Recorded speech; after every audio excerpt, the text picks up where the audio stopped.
Ecology की एक नई क्विज के साथ मैं आज आपके सामने हाजिर हुआ हूँ. The first question is that the word ecology was first used by German biologist in 1869, and the answer is Ernest Haeckel.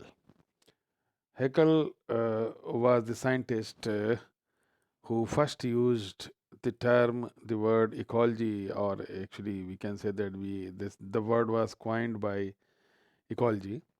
The word was coined by Haeckel in 1869. So the correct answer is option D, Haeckel. The word ecology was first used by German biologist in 1869 was Ernest Haeckel. Option D is correct. Second question is the term ecosystem was coined by, it is A.G. Tansley. The Tansley used the term ecosystem. और ये दोनों question बहुत ज़्यादा पूछे जाते हैं competitions में. हालांकि बहुत पहले इकोलॉजी वर्ड के लिए रिटर का नाम भी आता है सामने, और उन्होंने उससे हेकल से पहले इसको इस्तेमाल किया था, लेकिन हेकल ने इसको काफ़ी पॉपुलर किया. सो इकोलॉजी वर्ड के लिए Haeckel, and ecosystem term was coined by Tansley. So the answer is option A, Tansley. यहाँ पर ये दोनों ही क्वेश्चन बहुत ज़्यादा कंपटीशंस में पूछे जाते हैं, और कंपटीशंस में पूछे जाने के कारण ये नीट में भी इम्पोर्टेंट हैं, और नेट के लिए भी इम्पोर्टेंट है, और पीसीएस आईएएस के लिए भी इम्पोर्टेंट है. Correct answer is option A, Tansley.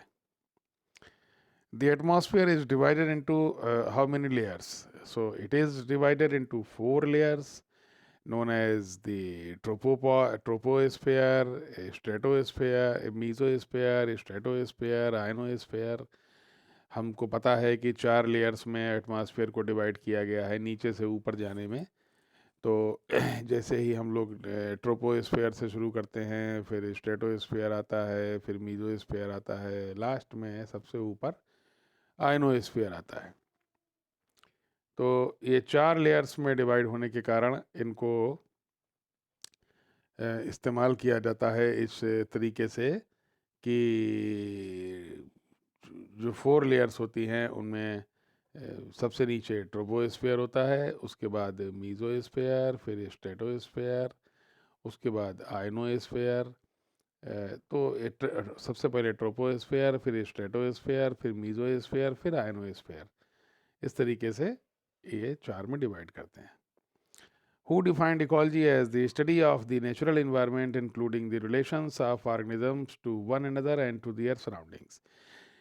लोगों ऑर्गेनिजम्स की एक दूसरे के लिए क्या उनके बीच में रिलेशन है, और उनका सराउंडिंग्स या इन्वायरमेंट के साथ क्या रिलेशन है, इसको हम किसने इसको डिफाइन किया था? तो इसको डिफाइन किया था हेकल ने, और हेकल ने ही इकोलॉजी टर्म सबसे पहले क्वाइंट किया. तो he actually defined, Haeckel defined ecology as the study of the natural environment including the relations of organisms to one another and to their surroundings. So the correct answer is option C, Haeckel. Spelling थोड़ी सी mistake हुई है इसमें, HAECKEL होगा, Haeckel. The study of soil is called pedology. Option C. Option C is correct. It is not pedagogy, it is not podology, it is not potology, it is pedology. Study of soil is called pedology. So the correct answer is pedology. Option C is correct. ये भी question बहुत ज़्यादा पूछा जाता है. Different competitions में इस questions की आमद बहुत ज़्यादा है, और इस क्वेश्चन को इसलिए भी इम्पॉर्टेंट है क्योंकि सॉइल साइंस के जितने भी स्टूडेंट्स हैं वो ये जानते हैं कि सॉइल की स्टडी को कैसे किया जाना चाहिए. तो यहाँ पर the study of soil is called pedology. So you have to be alert with this question. Your answer should be pedology. You should not confuse with the other options, and the correct answer is option C, pedology. छठा question अगर आपके सामने आता है क्रेसार्ड, Chresard or Cresard, you can say it, you can pronounce it as you wish. The available water for plants is the capillary water, option B. Option B is correct. Hygroscopic water is not available for the plants. Gravitational water moves inside the earth due to gravity, so it is also not available for the plants. And the chemically bound water is bound to the soil particles tightly, so again not available for the plants. So the capillary water is the water which is actually available for the plants in a field, and the water which is not available is Icard, and Icard plus Chesard is actually Hollard. So the correct answer is option B, capillary water which is available for plants. Answer is capillary water. Now the seventh one is the ozone layer is stratosphere. We all know कि ozone layer को हम stratosphere भी कहते हैं, या ozone जिस layer में पाई जाती है उस लेयर को हम स्ट्रेटोस्फीयर कहते हैं. ये बहुत इम्पॉर्टेंट है क्योंकि ओजोन लेयर हमको अल्ट्रावायलेट रेज से बचाती है. It protects the earth from ultraviolet rays, so it is very important layer. But as we all know that it has been started depleting, so this is a time of threatening for the global world, or for the globe, or for the world itself. We have to protect the ozone layer so that we should be protected from ultraviolet radiations. So the correct answer is option B, stratosphere.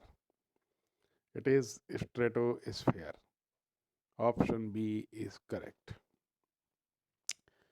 Next question आप देखते हैं कि ozone layer की जो height है वो कितनी है, तकरीबन कितनी है. तो ये 20 से 30 किलोमीटर के आसपास होती है. सो यहाँ पर करेक्ट ऑप्शन आएगा ऑप्शन डी, 15 to 30 किलोमीटर. और इस स्ट्रेटोस्फीयर के इस जोन में जो तकरीबन 30 किलोमीटर तक होती है एक लेयर प्रेजेंट होती है. हालांकि कुछ लोग 40 किलोमीटर भी बोलते हैं. फ़िलहाल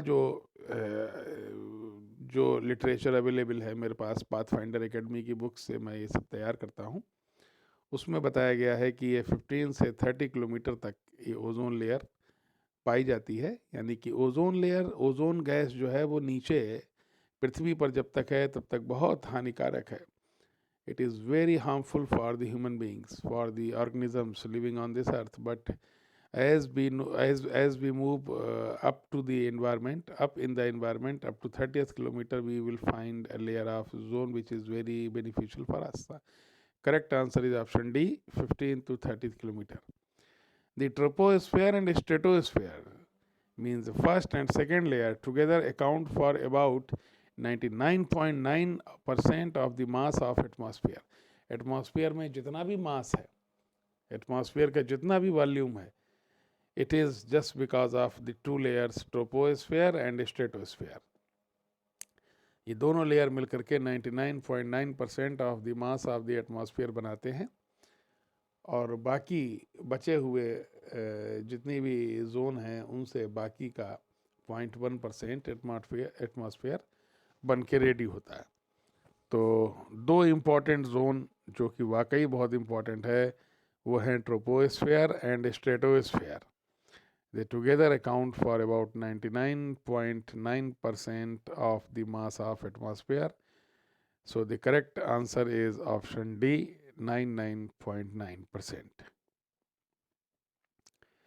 Last but not the least, nitrogen is present in atmosphere. Percent by volume, it is 78.084%. We all know it, almost 79%. सो इतनी नाइट्रोजन प्रेजेंट होती है. 20% ऑक्सीजन होती है, 0.03% CO2 होती है, और बाकी गैसेस मिल करके बाकी बचा हुआ पार्ट बनाती हैं. तो यहाँ पर करेक्ट आंसर होगा option A, 78.084%. Correct answer is option A, 78.084%. तो ये इकोलॉजी की क्विज़ है. अभी आगे मैं इस प्रकार की और कई सारी क्विज़ कराऊंगा, उसमें भी आप पार्टिसिपेट कर सकते हैं. Thank you very much. See you tomorrow.